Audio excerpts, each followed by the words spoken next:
আসসালামু আলাইকুম ভিউয়ার্স, কেমন আছেন সবাই? আমি Tania Jesmin. Welcome to back my channel Tasfi's kitchen.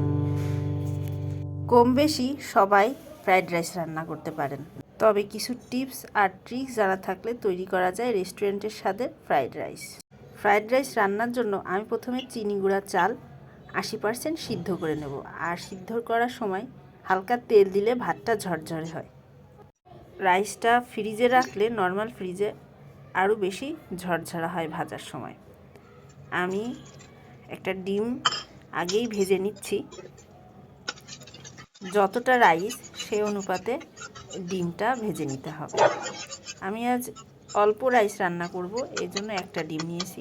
আপনারা বেশি রান্না করলে সেই অনুপাতে ডিম ভেজে নেবেন। এরপর আমি কড়াইয়ে বাটার দিয়ে নিয়েছি। বাটার দিলে ফ্রাইড রাইসটা স্বাদ অনেক ভালো লাগে। তারপর কুচি করে রাখা পেঁয়াজ এবং রসুন আর আদা দিয়েছি। দিয়েছি গাজর, বাঁধাকপি, সিম আর ক্যাপসিকাম। আপনারা চাইলে আপনাদের ইচ্ছা মতো সবজি ব্যবহার করতে পারেন। মিডিয়াম আছে সবজিগুলো একটু সিদ্ধ করে নিতে হবে। সবজি সিদ্ধ হয়ে আসলে রাইসগুলো দিয়ে দিতে হবে। আমি রাইসগুলো নর্মাল ফ্রিজে রাখছিলাম, এর জন্য বেশ ঝরঝরা আছে। রাইসটা রান্নার সময় অবশ্যই খেয়াল রাখতে হবে যেন পুরোপুরি সিদ্ধ হয়ে না যায়। 80% সিদ্ধ হলেই নামিয়ে ফেলতে হবে, না হলে রান্না করতে গেলে কিন্তু ঝরঝরা হবে না। আমার রাইসটা কিন্তু বেশ ঝরঝরা হয়েছে।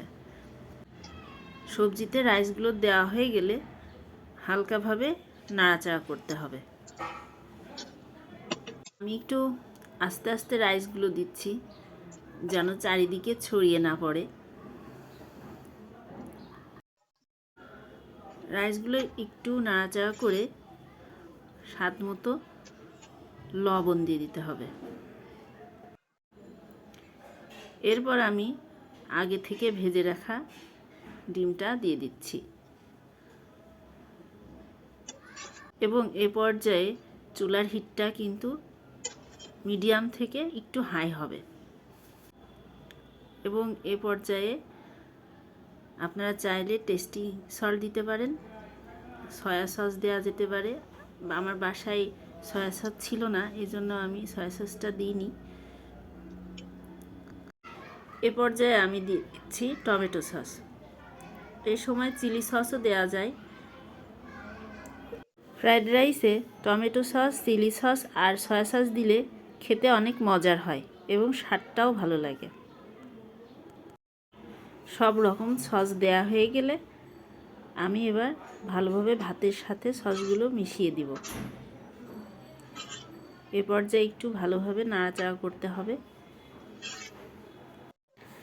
সব উপকরণ ভালোভাবে মেশানো হয়ে গেলে বেশ কিছু সময় নেড়ে একটু টেস্ট করে দেখতে হবে যে লবণ আর ঝালের পরিমাণটা ঠিক আছে কিনা। ঠিক থাকলে নাড়াচাড়া করে নামিয়ে নেবেন, আর ঠিক না থাকলে হালকা দিয়ে আবার একটু নাড়াচাড়া করে নামিয়ে ফেলতে হবে। এই যে তৈরি হয়ে গেছে আমার রেস্টুরেন্টের স্বাদের ফ্রাইড রাইস।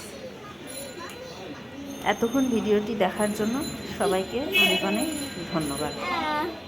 ভিডিওটি ভালো লাগলে লাইক, কমেন্ট ও শেয়ার করে পাশে থাকবেন। ধন্যবাদ সবাইকে।